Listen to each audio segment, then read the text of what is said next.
Bismillahirrahmanirrahim. Assalamualaikum warahmatullahi wabarakatuh. Alhamdulillahi rabbil alamin. Wabihi nasta'inu ala umuri dunya waddin.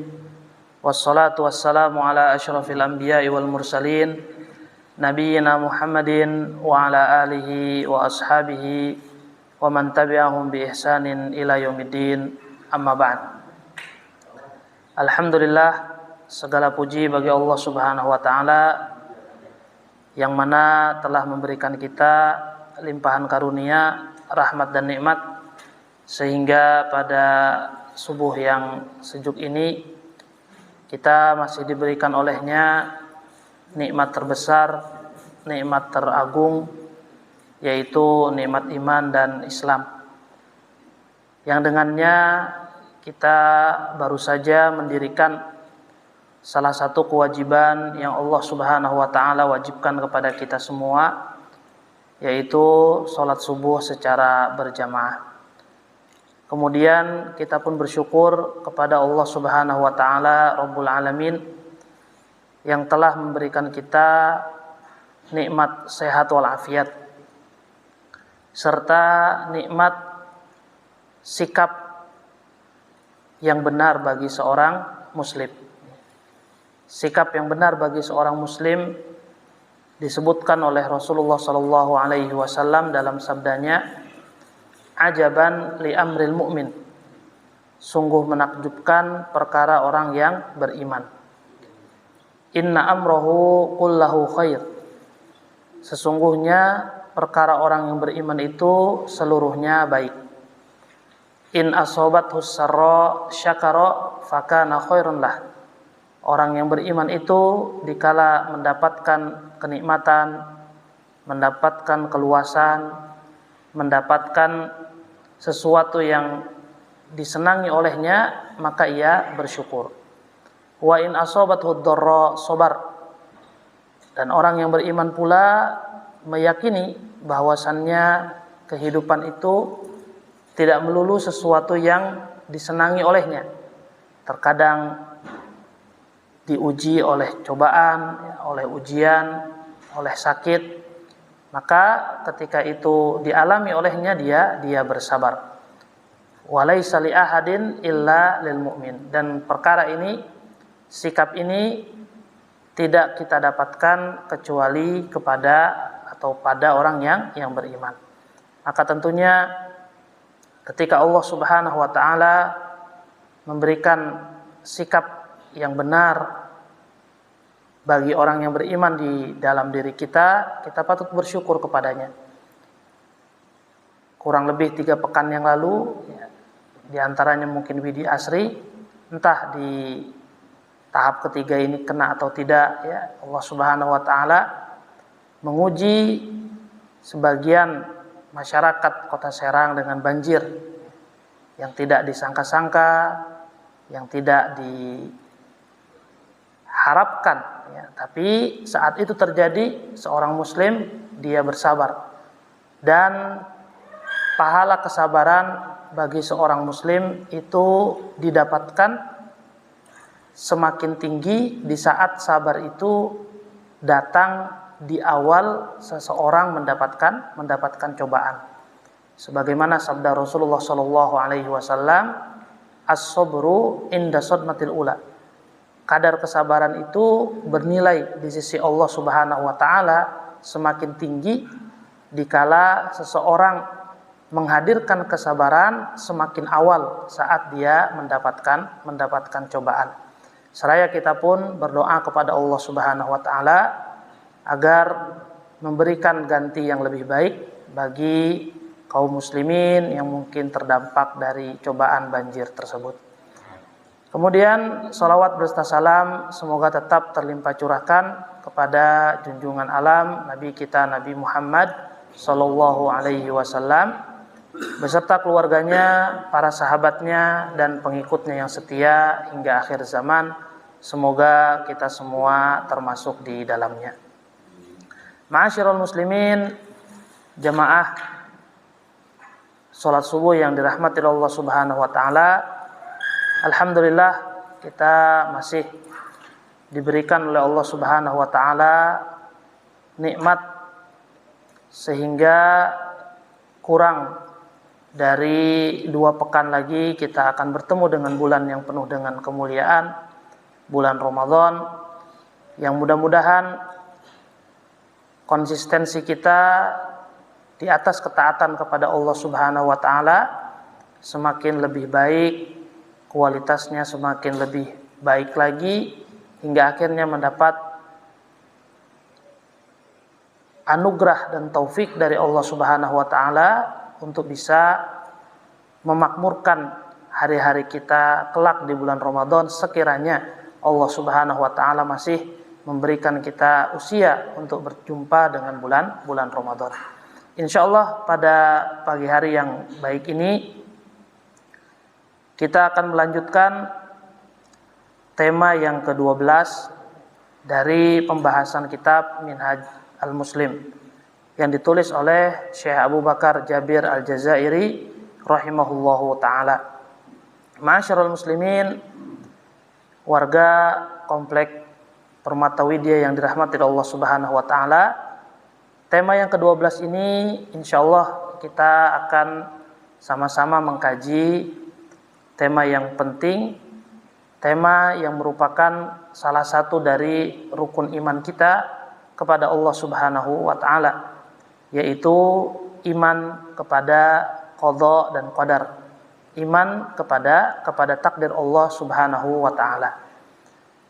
Seorang muslim meyakini, mengimani dan tidak ragu bahwasannya Allah Subhanahu wa taala telah mencatatkan takdir seluruh makhluknya.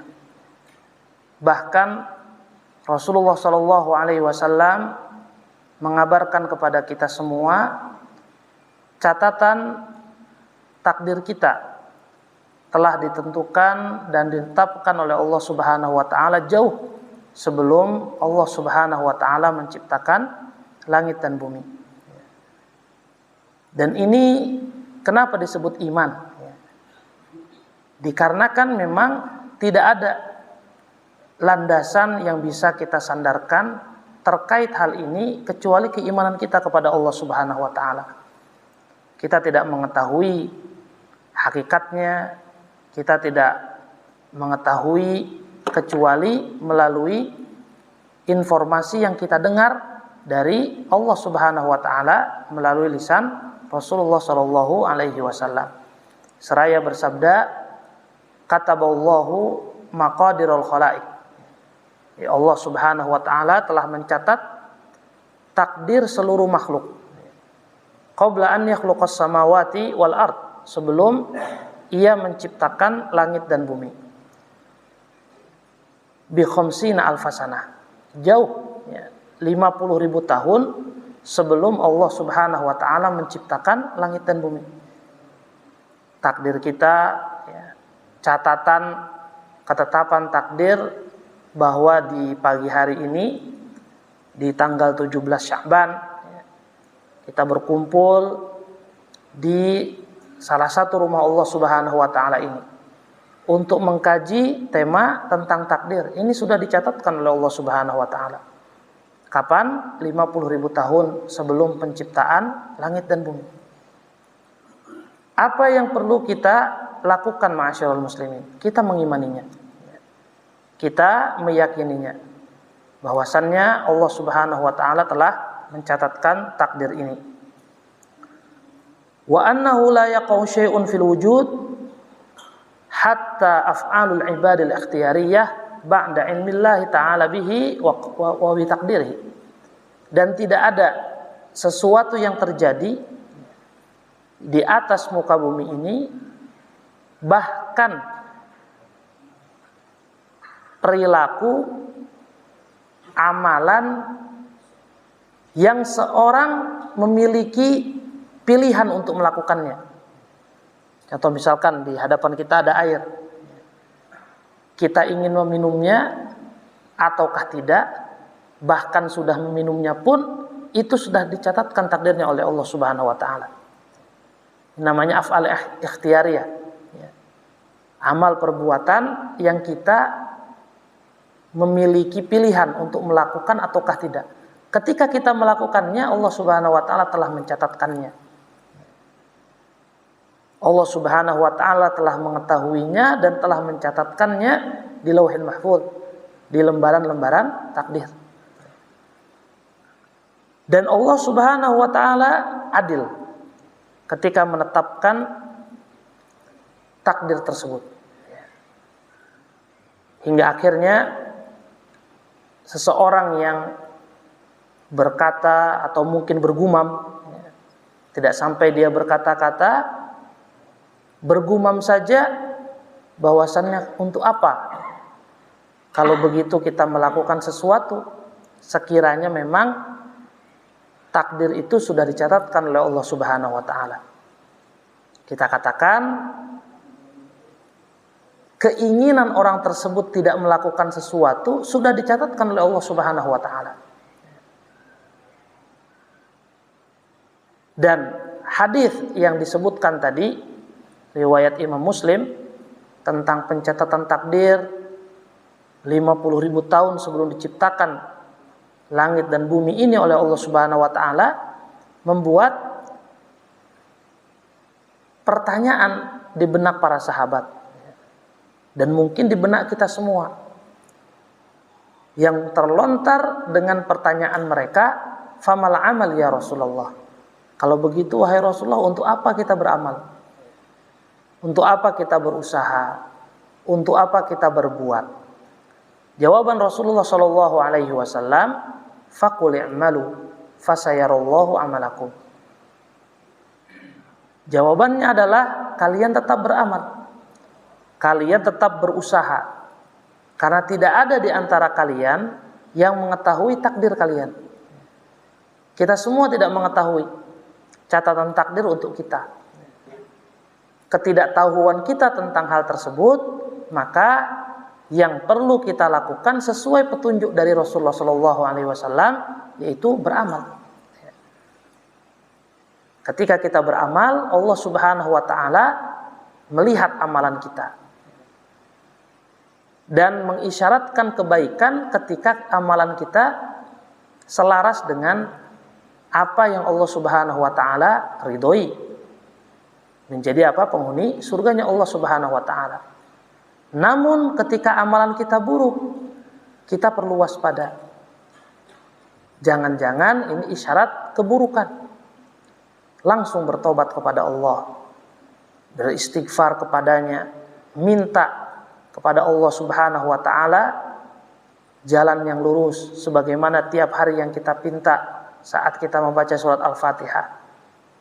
Kenapa ma'asyiral muslimin? Karena tadi telah disembunyikan oleh Allah Subhanahu wa taala, ya, apa yang telah ditetapkan olehnya bagi kita semua, maka tugas kita sesuai dengan apa yang Rasulullah SAW tuntunkan, tunjukkan, yaitu kita beramal, kita berusaha, kita berhusnudzon, berprasangka baik dengan apa yang Allah Subhanahu wa taala tentukan bagi diri kita. Berarti keliru pemahaman orang-orang Jabariyah. Jabariyah ini mereka berkeyakinan bahwasannya mereka hidup di dunia ini tidak punya pilihan. Semuanya telah ditentukan. Itu betul sisi tersebut. Tapi kita sebagai manusia punya pilihan. Buktinya tadi, ya. Ada gelas, ya, di depan saya punya pilihan untuk meminumnya atau tidak, dan saya rasakan itu. Dan kita manusia menjadi penghuni surga dan menjadi penghuni neraka, ya, di bawah keadilan Allah Subhanahu wa taala, dikarenakan apa? Manusia diberikan pilihan. Mana jalan yang dia pilih. Dalam surat Al-Balad Allah Subhanahu wa taala berfirman, wa hadainahu an-najdain, dan telah kami berikan petunjuk dan telah kami berikan, ya, dua pilihan kepada manusia, jalan yang baik atau jalan yang buruk. Yang itu semua telah ditakdirkan oleh Allah Subhanahu wa taala. Tapi pilihan tadi, ya, ikhtiariyah, ya, pilihan yang Allah Subhanahu wa taala berikan kepada kita ma'asyiral muslimin, itulah yang dilihat dan menjadikan Allah Subhanahu wa taala menghisab. Ya. Maka tidak ada, ya, atau keliru pemahaman yang menyebutkan bahwasannya seseorang di muka bumi ini seperti boneka, ya, yang misalkan kita arahkan ke sebelah kanan, dia nggak punya pilihan untuk mengarahkan dirinya ke sebelah kiri. Adapun manusia, kita diberikan oleh Allah Subhanahu wa taala pilihan tersebut, ya. Maka ini sisi yang pertama. Sisi yang kedua, ya, keliru pula pemikiran apa? Qadariyah, Mu'tazilah. Ya. Orang-orang Qadariyah, orang-orang Mu'tazilah, mereka berkeyakinan bahwasannya manusia itu mengatur dirinya sendiri. Allah Subhanahu wa taala tidak memiliki apa? Tidak memiliki atau tidak ikut campur dalam pilihan manusia. Ketika seseorang berjalan, yaitu dia berjalan sendiri. Ketika seseorang bekerja, ya, tidak ada campur tangan Allah Subhanahu wa taala dalam pekerjaannya. Ini juga keliru ma'asyiral muslimin. Ya. Suatu hari seorang pembesar, ya, di kalangan Al-Mu'tazilah, ya, mungkin sebagian dari kita mendengar nama tersebut karena nama ini, ya, nama yang besar dalam ilmu tafsir, ya, Az-Zamakhsyari. Ada seorang imam bernama Az-Zamakhsyari, seorang ulama tafsir, tapi tidak terlepas dari pemahaman keliru tentang takdir. Beliau berkeyakinan selayaknya pemikiran Mu'tazilah, bahwasannya bahwasannya Allah Subhanahu wa taala tidak memiliki campur tangan dalam urusannya. Imam Zamakhsyari ini ditakdirkan oleh Allah Subhanahu wa taala untuk menikahi seorang wanita ahlus sunnah, yang mana wanita ahlus sunnah wal jamaah ini mengetahui bahwasannya keyakinan suaminya ini keliru. Ini imam besar, ya, tapi memiliki kekeliruan dalam masalah takdir. Akhirnya di suatu malam, ketika selayaknya pasangan suami istri berhubungan suami istri, Az-Zamakhsyari tidak mampu untuk, ya, atau mungkin lelah, ya. Satu malam dia lelah, tidak mampu untuk memenuhi hasrat dari istrinya.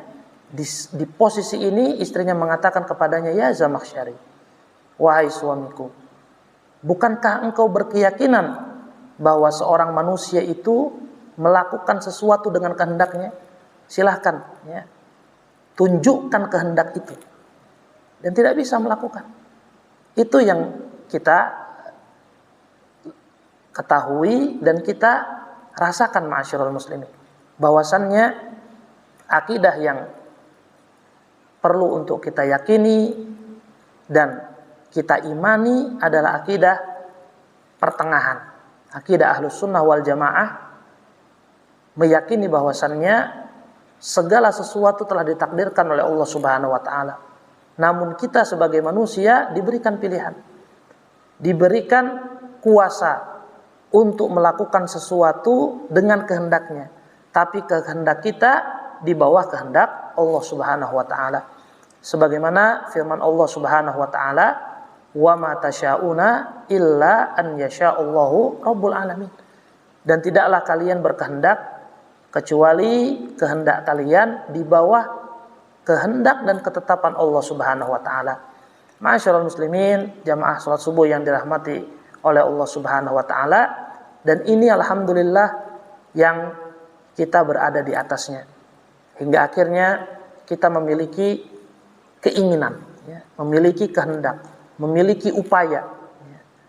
Contoh misalkan hari ini di antara kita ada yang memiliki dakwah, ya, undangan untuk menghadiri pernikahan seseorang. Kita sudah persiapkan, ya. Sudah persiapkan setelah kajian subuh ini, misalkan siap-siap, bersih-bersih rumah misalkan, persiapkan anak-anak, ya sudah hendak berangkat, tiba-tiba mobil yang hendak dikendarai macet. Ya. Apa yang dia katakan? Qaddarallah wa masya'a fa'al. Allah Subhanahu wa taala telah menakdirkan sesuai dengan apa yang ia kehendaki. Maksudnya di awal dia memiliki kehendak untuk berangkat menuju walimah seseorang yang mengundang dia, menghadirinya di hari ini. Tapi saat menemukan bahwasannya ketetapan Allah Subhanahu wa taala berkata lain, dia apa? Dia taslim. Ya, dia serahkan itu kepada Allah Subhanahu wa taala.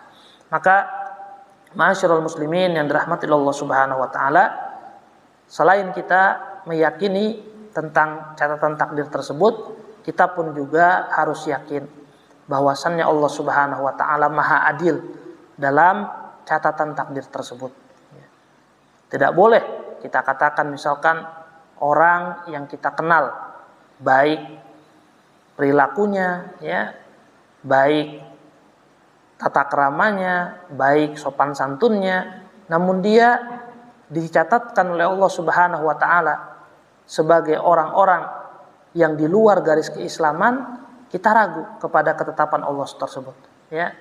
Kita memungkiri hal tersebut, misalkan kenapa orang itu kan baik, kenapa tidak termasuk dari golongan orang-orang yang selamat misalkan. Ya, maka hal ini hendaknya kita apa? Kita belajar untuk bisa mendidik diri kita meyakini bahwasannya Allah Subhanahu wa taala Maha Adil.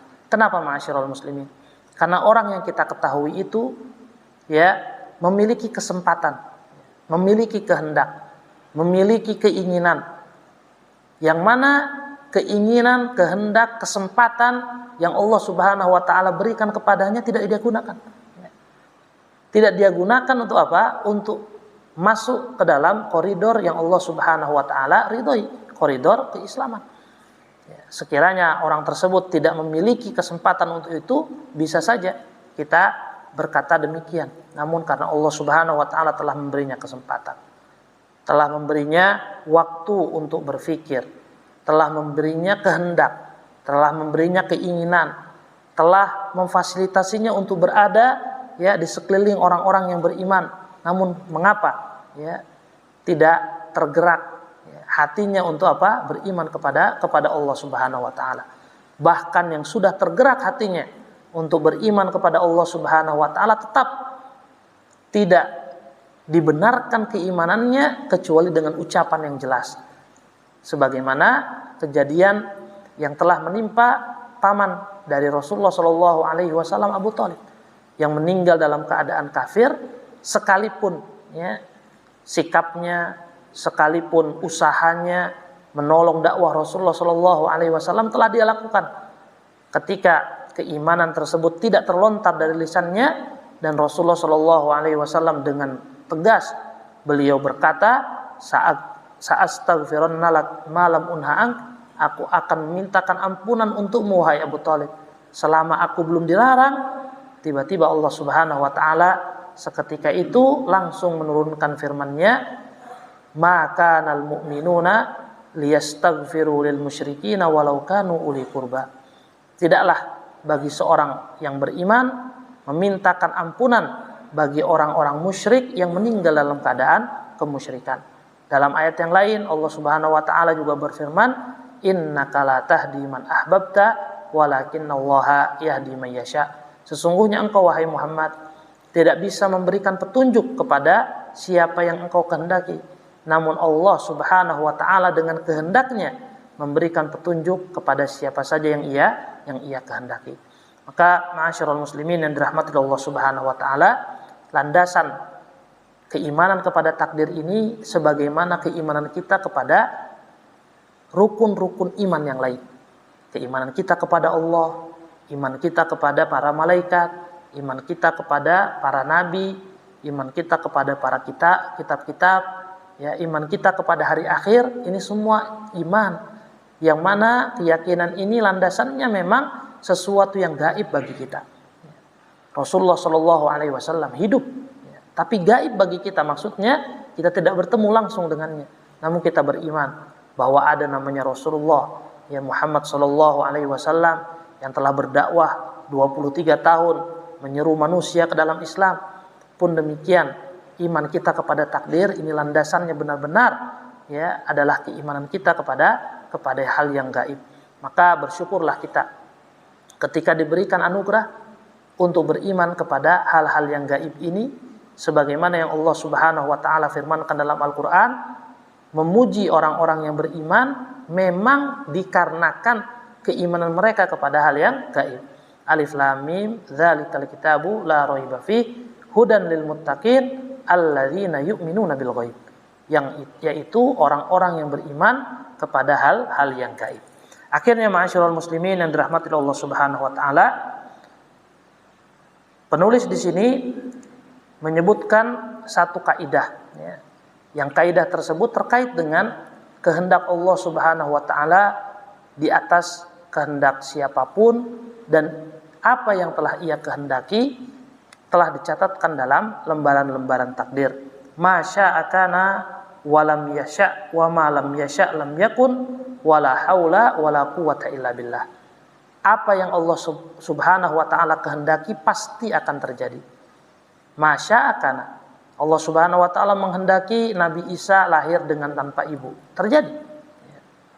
Allah Subhanahu wa taala menghendaki Rasulullah sallallahu alaihi wasallam ya melakukan peristiwa yang tidak dimasuk oleh nalar kita, Isra dan Mi'rajnya, terjadi ya. Wa ma lam yasha lam yakun. Dan apa yang Allah Subhanahu wa taala tidak kehendaki maka tidak akan terjadi. Contohnya tadi keimanan Abu Thalib.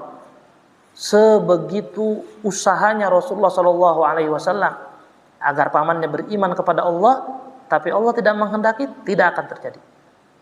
Wala haula wala quwata illa billah. Tiada daya dan upaya kecuali datangnya dari Allah Subhanahu wa taala. Maka ma'asyiral muslimin yang dirahmati Allah Subhanahu wa taala, kita kuatkan keimanan kita kepada takdir Allah Subhanahu wa taala dengan dalil-dalil dari Al-Qur'an, dari hadis, dan juga dalil secara akal. Yang pertama dalil dari Al-Qur'an. Di antaranya firman Allah Subhanahu wa taala dalam surat Al-Qamar ayat 49. Allah Subhanahu wa taala berfirman, "Inna kulla syai'in khalaqnahu biqadar." Sesungguhnya segala sesuatu telah kami ciptakan dengan catatan takdir. Ya.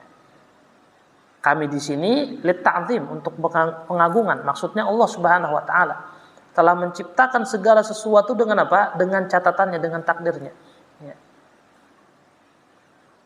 Dan ini harus kita imani. Ya. Tadi landasannya adalah iman kita kepada hal yang gaib. Kita mengikuti ya apa yang Allah Subhanahu wa taala telah sampaikan, firmankan dalam Al-Qur'an. Kemudian firman Allah Subhanahu wa taala pula dalam surat At-Taghabun. Allah Subhanahu wa taala berfirman ayat 11, "Ma asaba min musibatin illa biiznillah." Ya. Tidak ada musibah yang terjadi kecuali dengan izin Allah Subhanahu wa taala. Peristiwa banjir ya 3 pekan yang lalu ini telah dicatatkan takdirnya oleh Allah Subhanahu wa taala. Dan seseorang tidak bisa beralasan dengan takdir tersebut. Ya, ketika misalkan ada yang terdampak dengan banjir tersebut, dia bersabar, kemudian berkata qadarullah. Allah Subhanahu wa taala telah mentakdirkan hal ini. Wa ma syaa fa'al, dan inilah yang dikehendaki oleh Allah Subhanahu wa taala. Benar sikapnya. Setelahnya misalkan kenapa sebabnya? Sebabnya takdir Allah. Enggak bisa.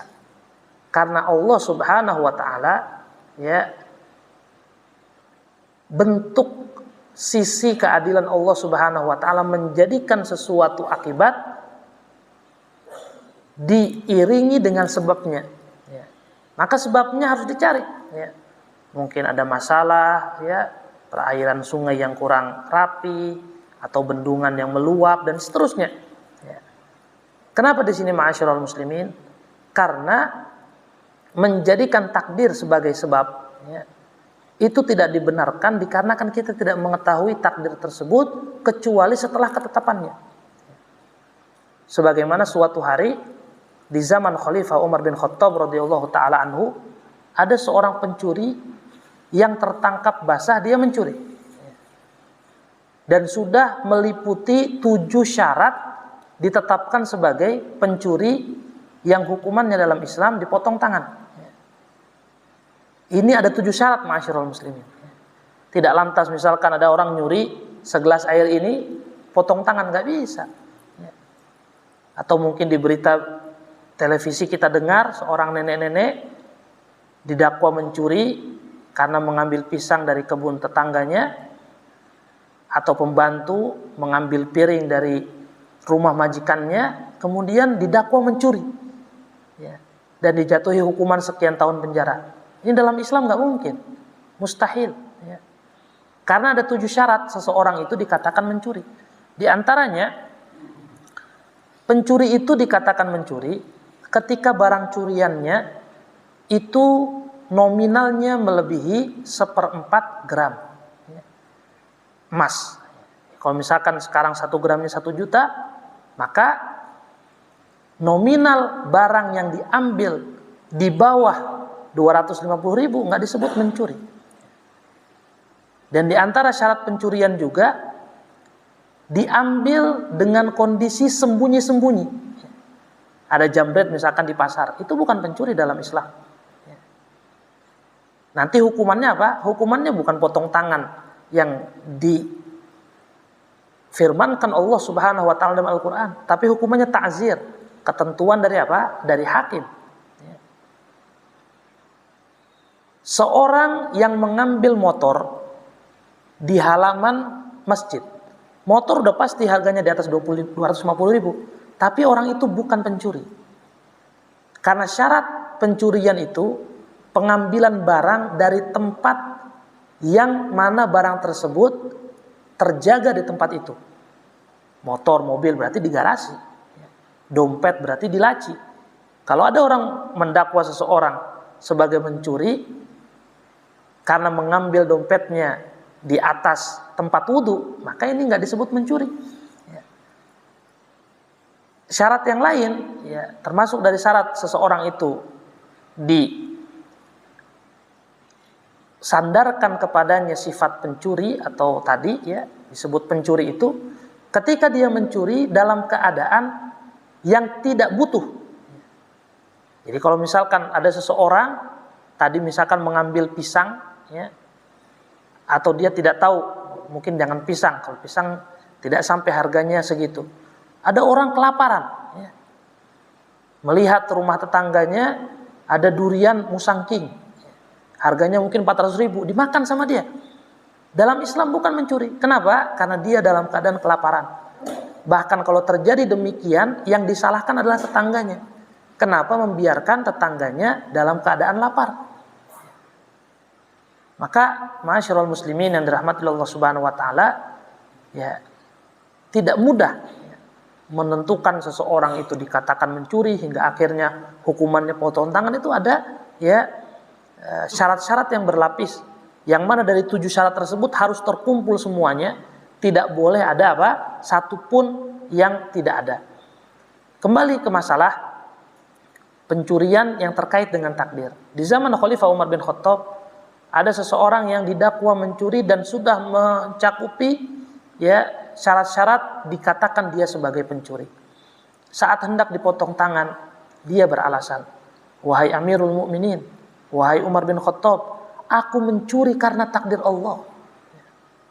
Allah Subhanahu wa taala telah mencatat kelakuanku ini 50.000 tahun sebelum diciptakan langit dan bumi." Berarti pencuri ini apa? Mungkin mendengar kajian tentang takdir, paham gitu. Lihat, ketika misalkan takdir itu dijadikan sebab untuk melegalkan, untuk menjadikan landasan sesuatu, padahal takdir kita nggak tahu sebelumnya apa yang dilakukan oleh sahabat Umar bin Khattab. Apakah diam? Beliau adalah orang yang faqih, orang yang cerdas. Para sahabat itu seluruhnya ulama, ma'asyiral muslimin. Maka Umar bin Khattab radhiyallahu taala anhu dengan tegas pun menjawab, ya, memang engkau mencuri dengan takdir Allah Subhanahu wa taala, dan aku sebagai pimpinan, sebagai khalifah kaum muslimin, ya, memutuskan potong tangan bagimu karena takdir Allah Subhanahu wa taala. Maka kalau misalkan takdir itu dijadikan alasan, semuanya akan beralasan dengan hal tersebut. Akhirnya, ma'asyiral muslimin yang dirahmati Allah Subhanahu wa taala, sikap yang benar bagi kita selaku kaum muslimin, ya, pasrah, ya, menerima akan takdir Allah Subhanahu wa taala yang terjadi, ya, bagi kita yang sudah tersingkap untuk kita. Tapi tidak bisa menjadikan hal itu sebagai sebab, ya, melegalkan kita untuk melakukan sesuatu. Kenapa? Karena sebelumnya kita tidak mengetahuinya. Sebagaimana tadi dikisahkan bahwasannya Umar bin Khattab radhiyallahu taala anhu pun akhirnya, ya, menjadikan takdir sebagai sebab ia menjatuhkan hukuman bagi orang tersebut. Maka ma'asyiral muslimin yang dirahmati Allah Subhanahu wa taala, itu diantara ayat-ayat Al-Qur'an, ya, yang menguatkan keimanan kita tentang takdir Allah Subhanahu wa taala. Adapun dari hadis Rasulullah sallallahu alaihi wasallam sering, ya, menyebutkan kepada kita tentang masalah ini. Di antaranya Rasulullah Shallallahu Alaihi Wasallam pernah menyebutkan tentang fase penciptaan hidup manusia, ya, penciptaan kita semua. Rasulullah Shallallahu Alaihi Wasallam bersabda, kita dikumpulkan di dalam rahim ibu kita arba'ina yauman nutfah, 40 hari, ya, berupa apa? Berupa mani, ya, berupa air, ya, yang bercampur air dari laki-laki, ya, bercampur dengan air perempuan. Tsumma yakunu 'alaqatan mithla dzalik. Kemudian 40 hari, ya, menjadi apa? Menjadi darah. Tsumma yakunu mudghatan mithla dzalik. Kemudian 40 hari menjadi segumpal daging. Kemudian setelahnya Allah Subhanahu wa taala mengirim malaikat dan meniupkan ruh kepada segumpal daging tersebut. Kemudian mencatatkan 4 hal. Mencatatkan apa? 4 hal.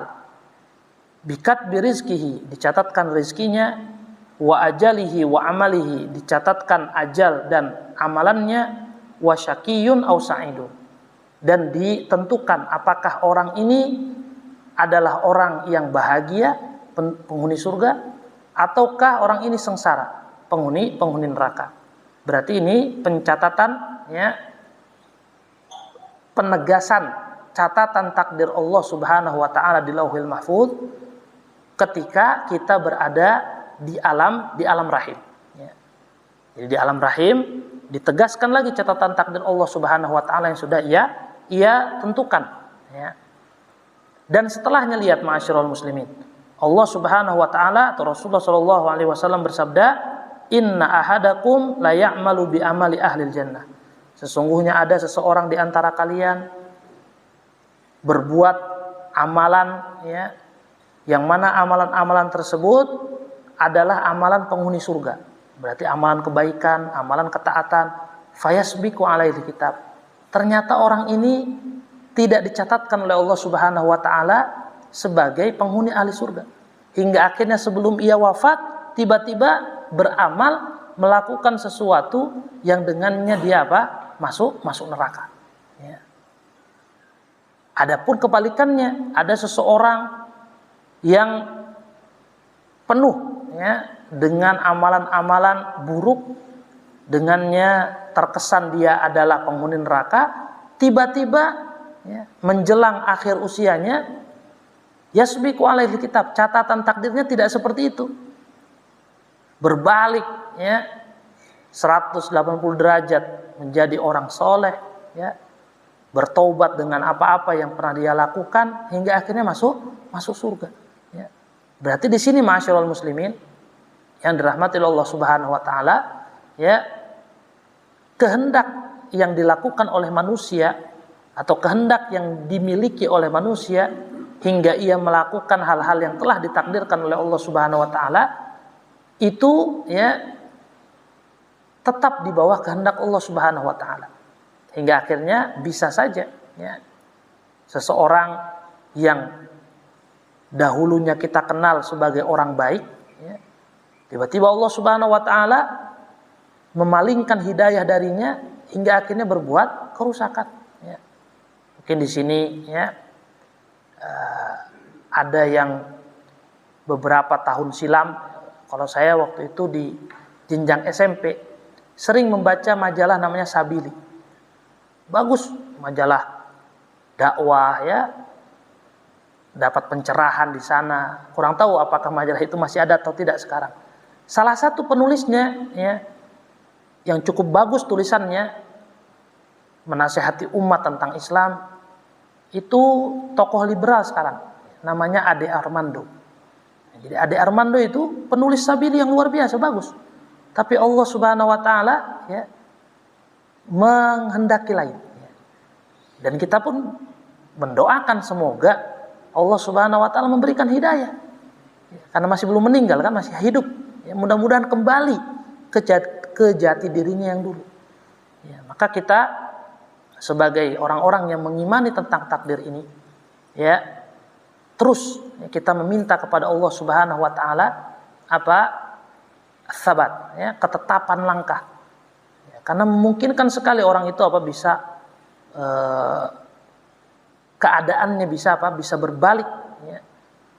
Dan ini bisa jadi mungkin dengan pergaulan, mungkin tadi ya kurangnya keikhlasan kepada Allah Subhanahu wa taala dan banyak hal. Ya.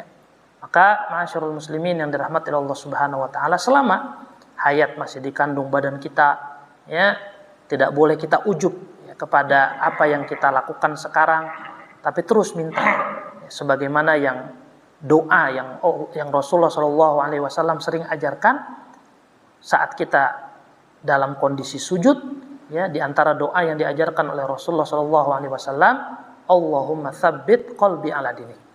Ya Allah, tetapkanlah aku di atas agamamu.